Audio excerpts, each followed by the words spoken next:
9월달, 12월달 기사로 그렇게 얘기하고 채권금리 올라가고 하니까 그런 줄 알죠? 한번 보세요. 어떻게 되나. 6월달, 7월달 뉘앙스가 어떻게 바뀌나. 물가만 둔화되고 이거 받쳐준다 하면은 금리 인하 가능성은 매우 높아져요. 금리 인하 얘기 좀 해드려 볼게요. 아씨, 그냥 2더 오른다고 했을 때 담을걸. 이제 와서 껄껄하면 뭐해? 제가 4월달에도 방송에서 말씀드리지 않았어요? 트럼프 관세 인상은 기회라고. 1월달, 2월달, 3월달, 4월달 그렇게 빠질 때 저 욕 뒤집어지게 먹어가면서 이더리움 갈 겁니다. 상승합니다. 반등할 겁니다. 믿으세요. 욕 뒤집어지게 먹었어요. 태배기로 먹었습니다. 그리고 조정 때도 미친듯이 죽으라고 말씀드렸죠? 기우제 지내냐고. 근데 이제 와서 아쉬워해서 뭐해? 이제부터 시작이에요. 아쉬워할 필요 없어요. 자, 하단에 따봉 한번 눌러주시고 본격적으로 가보도록 합시다. 자, 미국 국채 가격, 미중 무역 휴전에 금리 인하 지연 전망 확산되면서 채권 가격이 급락했다. 자, 이거 한번 다뤄드릴게요. 금리가 연기된 것이 아닌가요? 경기가? 저번 시간에 제가 미국과 중국 무역 협상이 있었고요. 중국이 미국한테 유리하게 협상을 끝냈다 라는 내용을 했었고, 그로 인해서 미중 무역 갈등이 완화되는 건 금리 인하를 서두르는 거다, 앞당길 수 있다 라는 내용을 했죠. 그 내용을 하고 나서 답변 달리는 게 뭐냐면, 첫 번째, 아닙니다. 미국이 이긴 거죠. 관세율만 보는 건 하수고 중국이 자본시장 개방, 트럼프 조건도 봐야죠. 자, 저번 시간에 중국의 조건들, 미국이 뭐를 얻었고 자본시장을 어떻게 개방했고 조건이 나왔어요? 당연히 조건이 나오면 미국이 이긴 거죠. 안 나왔죠? 그럼 중국이 유리한 거지. 중국이 이긴 거지. 본인이 생각해놓고 뭐 거기다가 대놓고 뭐가 아쉬워. 자, 그리고 볼게요. 금리가 연기된 것이 아닌가요? 경기가? 이분은 어떻게 분석하기를 반대로 얘기를 하시지? 중국과 협상 자체가 호재가 아니라 악재인데요. 중국과 미국이 협상을 잘해서 어떻게 됐다? 연준이 금리를 안 한대요. FOMC 그 연준 위원이 나와가지고요. 월요일, 화요일 금리 인하 안 한다고 얘기했어요. 이미 금리 인하 기대감이 후퇴했던 연준 이사가 말했어요. 미중 무역 합의 호재가 악재예요. 이분들 얘기가 틀린 얘기가 아니에요. 맞아. 실제로 어떻게 됐냐면은 지금 국채 가격이 떨어졌죠? 채권 가격이 떨어졌다는 건 채권 금리가 올랐다는 거예요. 미중 무역 협정이 발표가 됐고 연준 위원들이 금리 인하 못하겠다 얘기했고 지금 시장에 장기채 금리가 올라갔어요. 맞습니다, 이게. 이분들 얘기하는 게 맞아요. 근데 코인 이슈야. 너는 미중 무역 갈등이 연준 의원들조차도 금리 인하를 안 하겠다고 지연을 하겠다고 생각하는데 왜 너 혼자 금리 인하라고 얘기를 하냐? 지금부터 설명을 해드릴게요. 남들 다 보는 시장 관점대로 가면 그거 코인 이슈 방송 볼 필요 있어요? 그냥 흔한 뉴스처럼 알려주는 경제 방송이나 보지? 지금부터 왜 미중 무역 갈등 완화가 금리 인하 신호탄인지 이유를 말씀을 드려볼게요. 자, 우리 한번 곰곰이 생각을 해봅시다. 자, 10년물 국채 금리입니다. 최근 들어서 많이 올랐죠? 우리가 한두 달 전만 거슬러 올라가 볼게요. 트럼프가 관세를 때린대. 야, 너네 EU 때리고 중국 때리고 관세 우리 싸울 겁니다. 안 봐줄 거예요. 장기 금리가 어떻게 됐죠? 트럼프 정부가 나와가지고 베센트 재무장관, 루트닉이 나와가지고 막 관세 올릴게요. 그 얘기만 하면은 장기채 금리가 어떻게 됐어요? 뻥 뛰었죠? 올라갔죠? 왜? 야, 트럼프가 관세 인상을 한다 그러네? 관세 인상을 하면 오히려 물건 가격이 올라가서 소비가 감소할 거야. 소비가 감소하면 경기 침체네? 경기 침체 때문에 장기채 금리는 쭉 올라갔죠. 여기까지 기억하세요? 자, 그럼 볼게요. 관세가 막 불확실하고 막 계속 전쟁할 것 같으면 장기채 금리가 올라갔죠? 그럼 반대로 관세 인상이 없어질 것 같고 협상이 진짜 제대로 잘 됐어. 관세가 제대로 끝났어. 그러면 장기채 금리는 어떻게 돼야 돼요? 정상적으로 따지면 줄어들어야죠. 장기채 금리가 떨어져야지. 관세가 시장이 바라는 대로 잘 됐잖아. 근데 지금 어때요? 장기채 금리가 올라갔죠? 올라갔습니다. 그럼 시장이 지금 뭐를 바라보고 있냐면 미국과 중국이 무역 협정을 잘 해서 이렇게 되면 소비도 기존처럼 짱짱할 거고 물가는 상승할 수 있겠다. 그러면 연준이 금리를 7월도 못 내리겠네? 6월도 못 내리겠네? 해봤자 9월달, 12월달에 내리겠구나.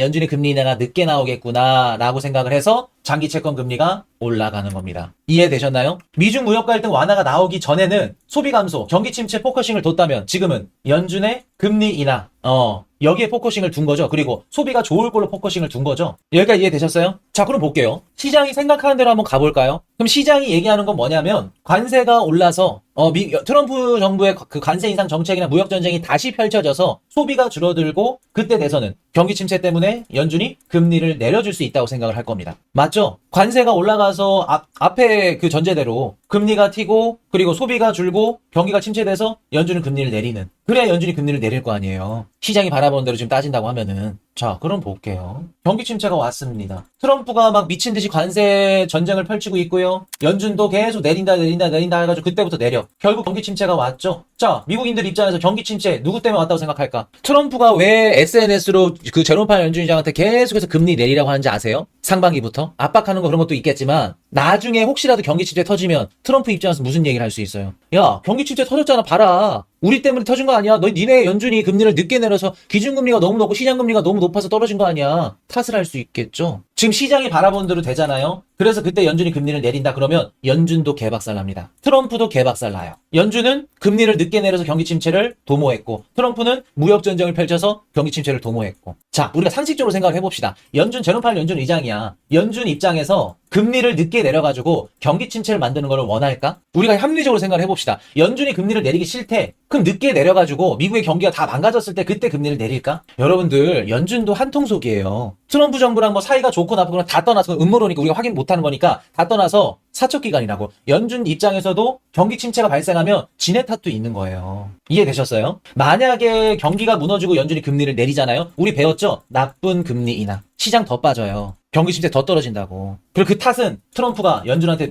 계속해서 줄 수 있을 거고요. 내가 1월 달부터 얘기했잖아. 내리라고. 니네 안 내렸잖아. 경기 침체 터졌네. 책임 전가를 할 수 있잖아요. 자, 근데 볼게요. 연준 입장에서 금리를 내려주고 싶어. 금리를 인하하고 싶어. 그래야 시장 사람들도 좋아하고 투자자들 입장에서도 좋아해. 국민들 입장에서 좋아해. 근데 지금까지 뭐 때문에 못 내렸어요? 제롬 파월 연준 의장이 FOMC 회의 나와가지고 금리를 못 내린대요. 경제도 성장되고 있고 경제가 너무 좋아요. 미국의 경제 성장 너무 좋습니다. 고용시장도 괜찮아요. 근데 금리 왜 안 내려요? 금리 왜 안 내립니까? 물가도 둔화되고 있어요. 라고 얘기를 해요. 기자가 얘기합니다. 왜 금리 안 내려요? 제롬 파월 연준 의장이 뭐라 그래요? 아, 트럼프 정부가 들어와서 관세가 너무 불확실하고 얼마나 물가가 상승할지 모르고 무슨 뜻이에요? 트럼프가 지금 관세 인상하면서 무역전쟁 펼치니까 그걸로 인해서 물가가 얼마나 리바운딩 할지 예측이 안 되는 거잖아요. 제롬 파월 연준 의장 항상 하는 얘기가 뭐예요? 나와가지고 하드 데이터 보겠다. 데이터 보고 결정하겠다. 그 데이터가 불확실하잖아요. 트럼프 때문에. 그럼 여러분들 볼게요. 제롬 파월 연준 의장이 금리를 내리려면은 트럼프의 무역 갈등이 완화가 돼야 돼요? 아니면 더 세게 돼야 돼요? 어떻게 돼야 됩니까? 아서에서 이런 얘기 하죠. 경기 침체를 만들어서 연준의 금리 인하를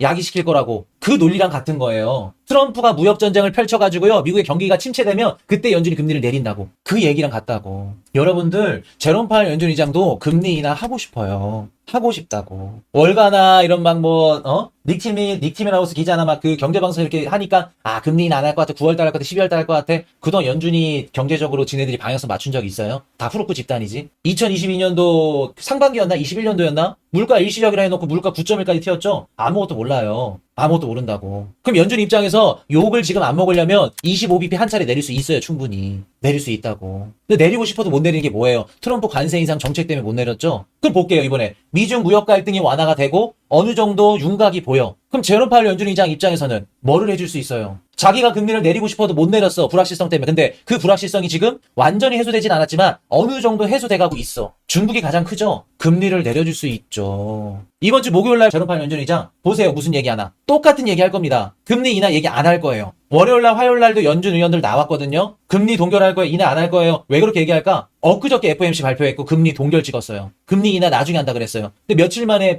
빈대떡 붙이듯이 뒤바뀌듯이 금리 다시 내린다 그래? 그건 말 같지도 않은 거죠. 보수적인 집단이 연준인데 은행인데 천천히 데이터 보겠다. 아직 멀었다. 그 얘기를 해야죠. 제롬 파월 연준 의장도 이번에 목요일날 나오면 똑같이 얘기할 거예요. 데이터 보고 결정하겠다. 아직 금리 인하 섣부르게 내리기 싫다. 근데 한번 볼게요, 여러분들. 6월 달에 미국 CPI 발표되죠? 7월 달에도 발표되죠? 6월 달, 7월 달에 미국 CPI가 물가가 크게 올라가지 않고 둔화됐어. 그럼 제롬 파월 연준 의장은 뭐를 할 수 있을까요? 6월달, 7월달 되면 트럼프의 관세 협상들이 어느 정도 일단락 되는 국가들이 나올 겁니다. 얼마 전에 그 무역부 대표가 28개국이 지금 협상 중이라 하죠. 한국도 말하기 싫은데 저번 달에 환율 그 협상했다고 하고 6월달, 7월달 되면은요 지금보다 협상 완료되는 국가들이 많을 겁니다. 그럼 연준이 걱정하는 불확실성은 떨어질 거고 그리고 6월달, 7월달 물가까지 잘 나와. 25bp 한 차례 인하해줄 수 있는 가능성 높겠죠. 대신 6월달, 7월달 중에 금리 인하 한 차례 하더라도 이렇게 얘기할 거예요. 이번에는 한 차례 내리지만 앞으로 추가적으로 내리는 건 없습니다. 왜? 기대 인플레이션 올라갈 수 있으니까. 또 기대하니까 사람들이. 25bp 한 차례 내리고 시장의 기대감을 없애는구나. 나중에 또 내리겠구나. 그러면서 또 괜찮아지면 내리고. 여러분들 연준이 하는 얘기 고지것대로 믿으면 여러분들 깡통 차요. 그리고 연준 입장에서 최소 한 달 정도 전에 물가지표 정도는 선행해서